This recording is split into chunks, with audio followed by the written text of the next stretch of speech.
Hello दोस्तों, स्वागत करता हूं आप सभी को आपके अपने इस यूट्यूब चैनल में। तो दोस्तों, इस वीडियो में आज हम लोग क्लास 12th के केमिस्ट्री का 70 इम्पोर्टेंट वीवीआई क्वेश्चन करेंगे। और दोस्तों, ये 70 क्वेश्चन काफ़ी इम्पोर्टेंट है। इसमें से बहुत सारे क्वेश्चन हैं जो आपके बोर्ड एग्जाम में पूछा गया है। ठीक है, तो चलिए इस वीडियो को शुरू करते हैं। आपको इस वीडियो को अंत तक देखना है और सारे प्रश्न को अच्छे तरीके से ज़रूर याद करना है। ठीक है, एक भी क्वेश्चन को छोड़ना नहीं है, याद जरूर करना है। तो चलिए शुरू करते हैं। देखिए, पहला प्रश्न क्या है, बेरवादार ठोस का उदाहरण है। ये भी क्वेश्चन पूछा गया है, बेरवादार ठोस का उदाहरण है। देखिए, आपका रबर आपका बेरवादार ठोस का उदाहरण, तो ऑप्शन नंबर डी हो जाएगा। अगला देखते हैं, मूल क्रिस्टल तंत्रों की संख्या होता है। देखिए, मूल क्रिस्टल तंत्र की संख्या 7 है, ऑप्शन नंबर बी हो जाएगा। तीसरा क्वेश्चन देखिए, Na2O में सोडियम की उप सहसंयोजन संख्या है, तो इसकी संख्या 4 है, ऑप्शन नंबर बिल्कुल बी नंबर हो जाएगा। दोस्तों, ये तीनों क्वेश्चन देख सकते हैं, ये तीनों क्वेश्चन पूछा गया है, तो अच्छे तरीके से देख लीजिएगा। देखिए, चौथा नंबर प्रश्न क्या है, निम्नलिखित में कौन ऑक्साइड धातु की तरह विद्युतीय गुण है दर्शाता है। तो बताइए कौन सा है, ये CrO2 हो जाएगा, ऑप्शन नंबर डी बिल्कुल सही हो जाएगा। अगला है, टिंडल प्रभाव पाया जाता है, तो देखिए सॉल्ट में पाया जाता है, ऑप्शन नंबर सी हो जाएगा।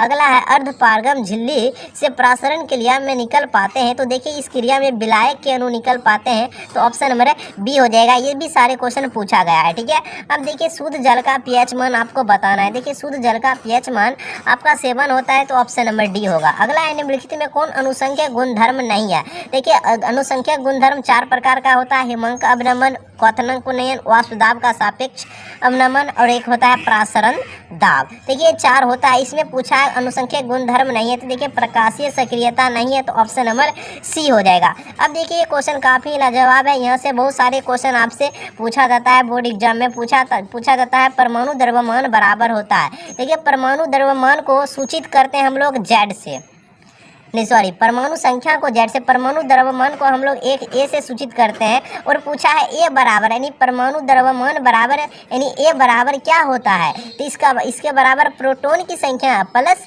न्यूट्रॉन की संख्या होता है। ठीक है, इस प्रश्न इसको याद रखिएगा, पूछेगा परमाणु द्रव्यमान बराबर क्या होता है, तो प्रोटॉन की संख्या प्लस न्यूट्रॉन की संख्या, ऑप्शन नंबर डी हो जाएगा। इनमें से कोई नहीं आंसर हो जाएगा ऑप्शन नंबर डी। अब देखिए, यहाँ से एक क्वेश्चन अधिकतर पूछता है, देखिएगा आप लोग बहुत सारे देखे होंगे। यूरेनियम का परमाणु क्रमांक 92 और द्रव्यमान संख्या कितना रहता है, 235।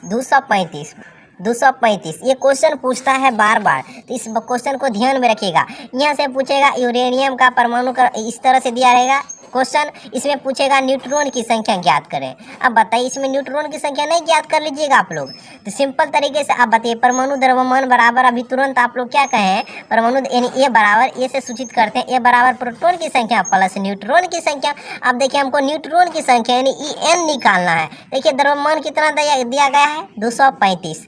परमाणु क्रमांक कितना दिया गया है, यानी प्रोटॉन की संख्या। देखिए, प्रोटॉन की संख्या और परमाणु संख्या और इलेक्ट्रॉन संख्या, ये तीनों का मान एक ही होता है। देखिए, अगर आपको प्रोटॉन की संख्या दिया रहेगा, तो इसका मतलब समझिए कि इसमें परमाणु संख्या का मान उतना ही है और इलेक्ट्रॉन का मान भी उतना ही है। तो अब बताइए, यहाँ से निकाल लीजिए परमाणु पहले। देखिए, परमाणु द्रव्यमान संख्या कितना दिया है, 235।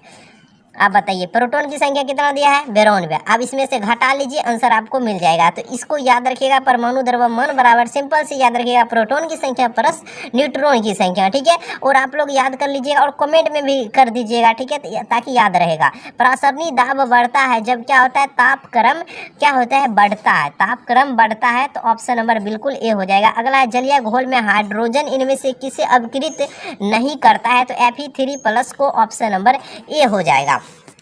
चलिए अगला प्रश्न देखिए, इसमें आपको बताना है, ये आपका समीकरण दिया गया है, इसमें ई नोट का मान दिया है 1.30 वोल्ट, pH बराबर 2 इलेक्ट्रॉन विभव। इसमें विभव का मान पूछ रहा है, तो इसमें विभव का मान हो जाएगा 1.36 वोल्ट, ऑप्शन नंबर ए। चलिए अगला है, देखिए फैराडे का विद्युत विच्छेदन का द्वितीय नियम संबंधित है, तो विद्युत अपघट्य के समतुल्य भार से, ऑप्शन नंबर बी हो जाएगा।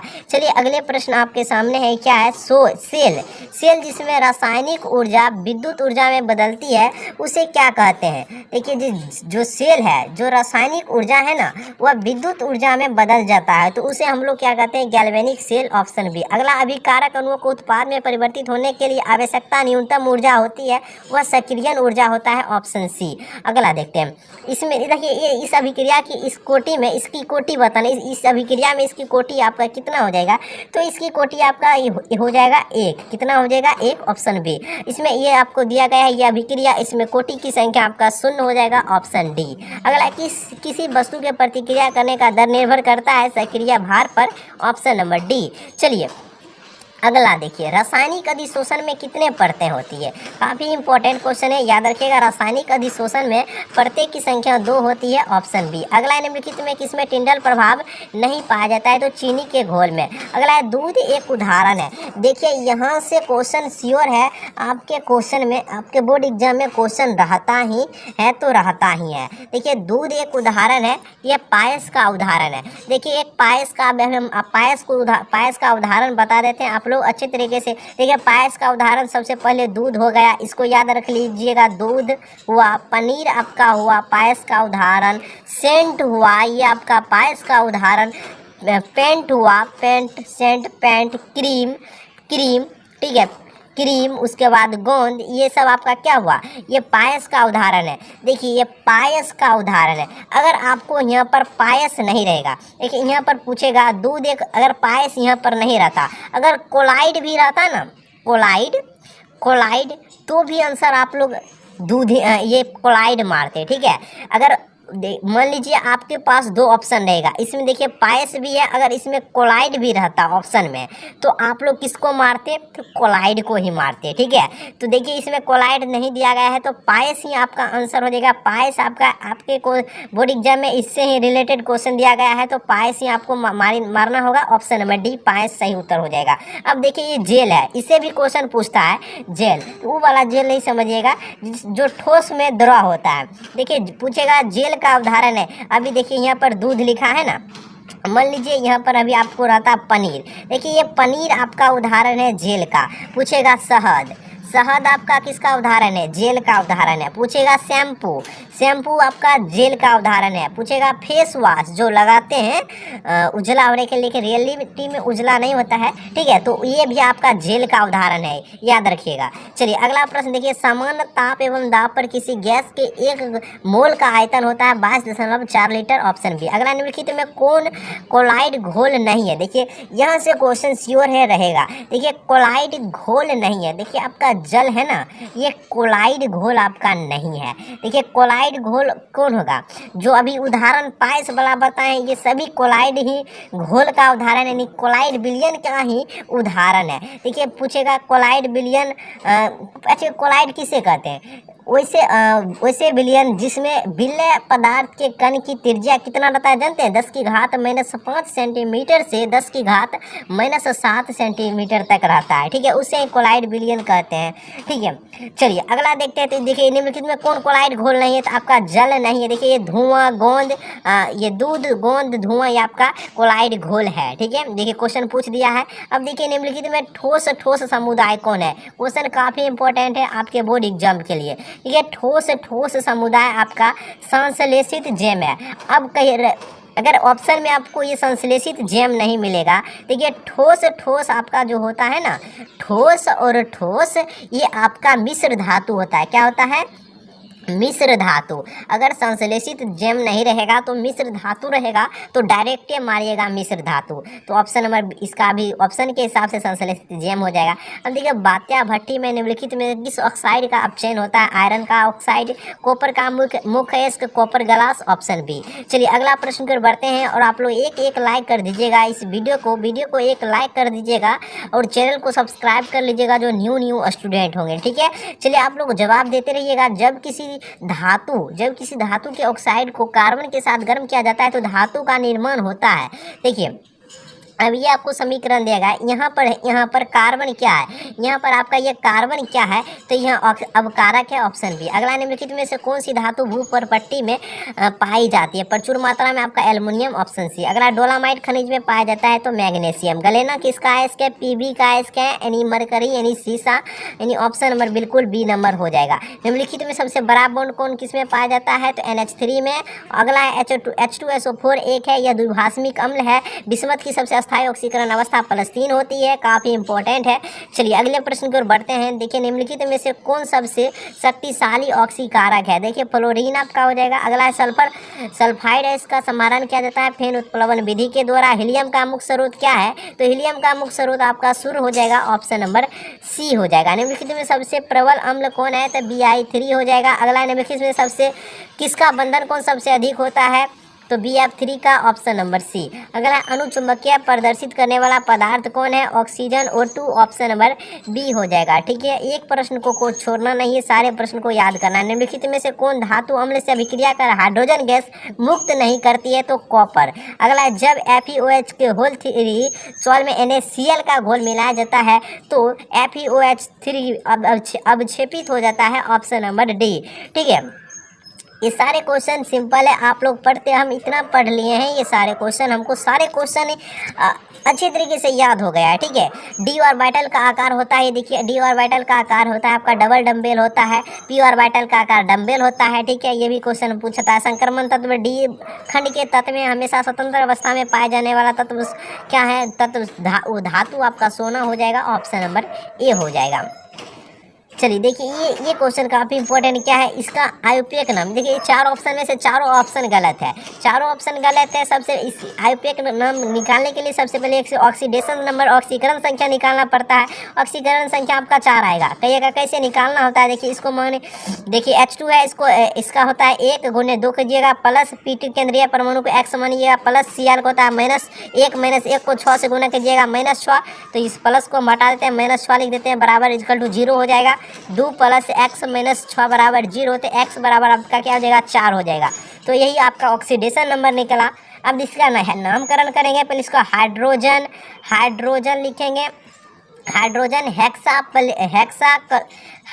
हेक्सा क्लोरोप्लेटिनम 4 लिखेंगे। इस तरह से एक भी ऑप्शन नहीं है आपका, ऑप्शन नंबर इसमें नहीं देंगे। ठीक है, अगला देखिए निम्नलिखित में किसकी आकृति चतुष्फल के काफ़ी इंपॉर्टेंट है, NaCl4 2- का, ऑप्शन नंबर बिल्कुल डी नंबर सही उत्तर हो जाएगा।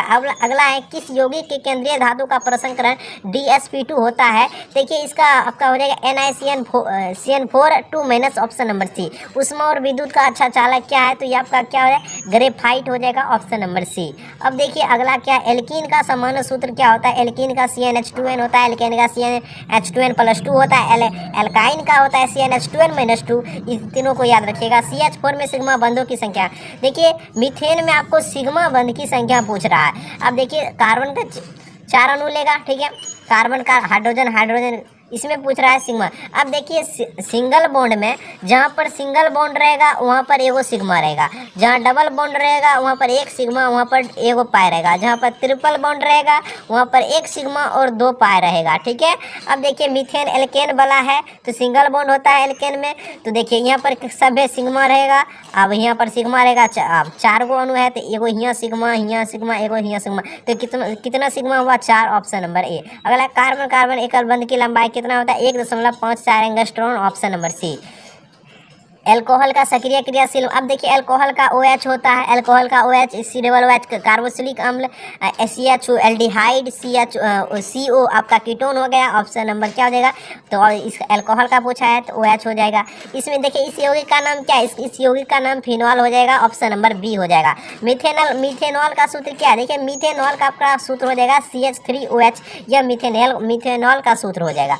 अब देखिए इसका आयुपेक नाम याद करना है। इसका आयुपेक नाम देखिए इनमें से कोई नहीं, यह 4 ऑप्शन 3 ऑप्शन गलत है, इनमें से कोई नहीं होगा इसका। तो इसका नाम क्या है, तो इसका आपका नाम है मिथॉक्सी इथेन। इसका नाम क्या है, मिथॉक्सी इथेन। कोई भी ऑप्शन नहीं है तो ऑप्शन नंबर डी हो जाएगा, नाम है मिथॉक्सी इथेन। अगर कीटोन का क्रियाशील मूलक अभी तुरंत कीटोन का सी हो जाएगा, ऑप्शन नंबर ए। ये एल्डिहाइड या कार्बोक्सिलिक अम्ल, ये एल्कोहल। ठीक है, तो अभी कीटोन पूछा है तो ऑप्शन नंबर ए हो जाएगा CO, C double bond O अब देखिए अगला एल्डिहाइड, जिसमें अल्फा हाइड्रोजन नहीं होता है, भाग लेता है यह कैनिजारो अभिक्रिया में, ऑप्शन नंबर ए। अगला ये इस यौगिक में कितने कैनोनिकल संरचना दिखाता है, यह कितना, तो यह आपका 3 दिखाता है, तो ऑप्शन नंबर सी हो जाएगा। कैल्शियम फॉर्मेट का शुष्क स्रावन देता है। अब बताइए, ये काफ़ी बहुत बार क्वेश्चन पूछा गया है आपके बोर्ड एग्जाम में, ठीक है। तो ये आपका मेथेनॉल देता है, कैल्शियम